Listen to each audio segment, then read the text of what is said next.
목 디스크 같은 경우는 어느 정도 더마톰이라고 해서 어디가 눌리면 요렇게가 좀 저립니다 라는 것들을 잘 나타나는 반면에, 척수증 같은 경우는 거기에 조금 맞지 않는 저림 증상들이 나타나는 경우가 있습니다.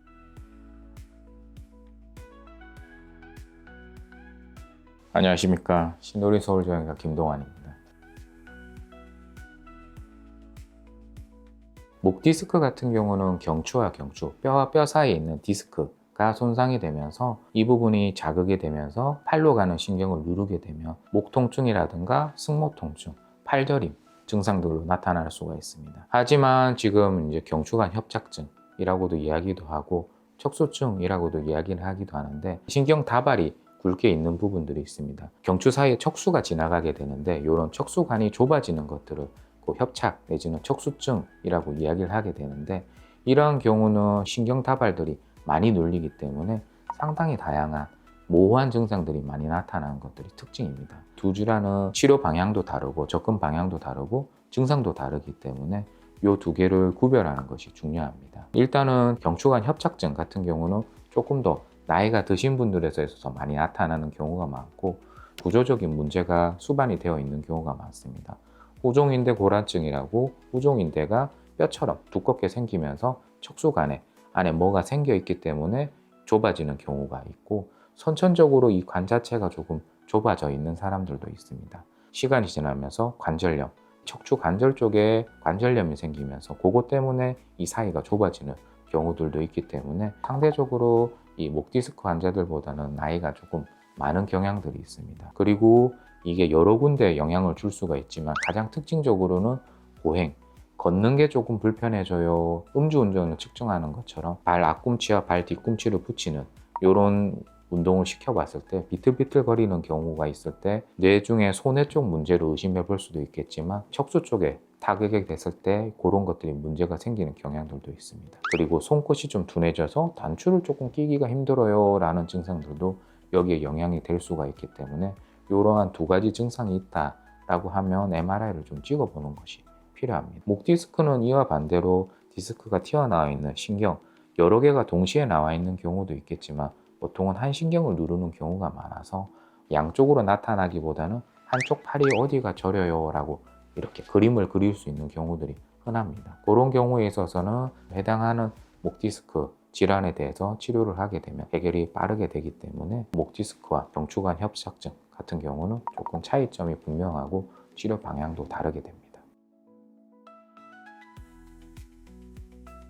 경추관 협착증도 나타날 수가 있는데, 경추관 협착증이 저림 증상으로 나타나는 경우들은 그렇게 많지가 않고, 목 디스크 같은 경우는 어느 정도 더마톰이라고 해서 어디가 눌리면 요렇게가 좀 저립니다 라는 것들을 잘 나타나는 반면에, 척수증 같은 경우는 거기에 조금 맞지 않는 저림 증상들이 나타나는 경우가 있습니다. 그렇기 때문에 보통 이야기하신 대로 이 척수증, 척수가 눌려서 생기는 증상들에 있어서 저림 증상도 나타날 수 있겠지만, 저림 증상 외에 다른 문제들이 같이 동시다발적으로 나타나는 경우가 훨씬 더 많기 때문에, 그 차이점도 조금 더 명확하게 되고, 목 디스크도 마찬가지고 척수증도 마찬가지고 근력 저하, 마비가 진행되는 경우들도 있을 수가 있습니다. 하지만 이 조금 양상이 조금 다르고, 디스크 같은 경우 조금 더 명확하게 여기가 눌려서 여기가 저리고 여기가 이미 약해졌겠구나 가 예측이 된다고 하면, 척수증은 약간 거기에 조금 맞지 않는 경향들이 있어서 이제 MRI를 찍었을 때 이게 좁아져서 나타나는 경우도 있겠지만,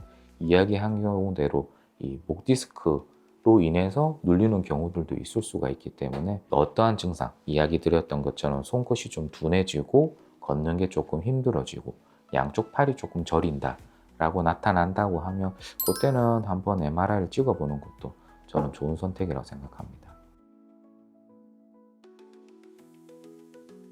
협착증 같은 경우는 CT로 어느 정도 보이는 경우는 후종인대 골화증 같은 경우는 잘 보이겠지만, 보통은 MRI를 많이 권유를 드리는 게, 어느 정도 심하면 척수 쪽에 신호 변화가 나타나는 경우가 있습니다. 그때 신호 변화가 극심하고 이야기했던 것처럼 보행 잔행이라든가 손 쪽 문제가 있다고 하면, 조금 심한 경우에는 마비가 급속도로 진행되는 경우가 있을 수가 있기 때문에, 그때는 빨리 수술을 해야 돼서, 저는 보통은 이제 목 쪽 문제라고 하면 CT보다는 MRI를 많이 권유를 드리고 있습니다. 척수증 같은 경우도 모두가 다 수술이 필요하지는 않습니다. MRI를 찍었을 때 신호변화가 극심하고 이야기 드렸던 보행장애라든가 손장애, 다른 증상들이 좀 있을 때는 수술이 필요로 하지만 그 부분도 어느 정도 증상 조절을 해가면서 또 손상이 없게 관리를 하게 된다고 하면 수술적 치료가 아니라 보존적 치료로도 척수증, 척추관 협착증도 충분히 조절이 됩니다. 목 디스크 같은 경우는 상대적으로 척수관 협착증에 비해서 조금 더 보존적 치료에 잘 반응을 하는 것으로 알려져 있고 해당하는 부위가 명확하기 때문에 일반적으로 저림 증상이 조금 심하고 통증이 심하다라고 하면 주사 치료를 먼저 권유를 많이 드리고 있습니다. 실제로 신경이 많이 눌려 있는 상태라고 하면 그런 염증 변화로 인해서 신경 통증이 만성화되는 경우가 있을 수가 있기 때문에 급성기 통증을 만성기로 전환하는 것을 막기 위한 치료가 좀 필요하게 되고 주사 치료에 잘 반응하기 때문에 그렇게 치료를 해서 다시 증상이 재발하지 않도록 보통 목 디스크 같은 경우는 목의 자세가 안 좋아서 생기는 경우가 많고 최근에는 목을 숙이는 핸드폰이나 태블릿 이런 사용량들이 늘어나면서 목 디스크에 조금 더 안 좋은 상황들이 계속 연출이 되고 있기 때문에 그런 자세 교육이나 자세 습관 변화, 근육 교정을 통해서 운동 치료를 통해서 재발을 조금 충분히 줄일 수가 있게 됩니다. 두 개 다 목을 숙이는 자세가 조금은 더 안 좋다고 알려져 있기 때문에 하지만 또 특정 환자들에 있어서는 이 신전을 너무 과하게 하는 게 더 증상을 악화를 시키는 경우도 있기 때문에 반드시 의료진과 상담을 해서 진행을 하는 것이 필요합니다. 엑스레이만 가지고도 어느 정도 충분히 예측이 가능하기 때문에 엑스레이로 알 수 없는 증상을 보이는 경우에 있어서는 저희가 이제 MRI를 권유를 드리고 엑스레이만 가지고도 많은 정보들이 나오게 됩니다. 디스크 간격, 뼈가 보이기 때문에 뼈와 뼈 사이 간격이 좁아져 있는 경우는 디스크 손상이 있다고 판단을 하게 되고 최근에 일자 목 경추의 이 정렬 상태를 가지고 목이 조금 더 위험한 상태인지 불안정성이 있는지 그런 것들도 충분히 알 수가 있기 때문에 일단 증상이 있으면 엑스레이를 먼저 접근성도 쉽고 많은 분들이 걱정하는 것처럼 이 엑스레이는 피폭량이 그렇게 많지가 않기 때문에 엑스레이로 가볍게 접근을 해서 문제가 있는지를 먼저 확인을 해보고 신체 검사를 통해서 신계 건반사가 항진이 된다든가 손이나 이제 보행 문제가 있는지를 확인을 해보게 되면 그때는 MRI가 필요한지를 판단을 해볼 수가 있을 것 같고 목 디스크든 어떤 치료든 간에 주사 치료라든가 어느 정도 치료를 했는데도 한 6주 정도 반응이 없다고 하면 그때는 MRI를 권유를 드리겠지만 대부분 목 디스크 환자들에 있어서도 한 90% 정도에서는 보존적 치료로 충분히 회복이 될 수가 있고 지금 엑스레이만으로도 충분히 확인이 가능하기 때문에 그걸 먼저 해보시고 증상이 호전이 없을 때 그때 MRI를 찍는 것도 괜찮은 선택입니다.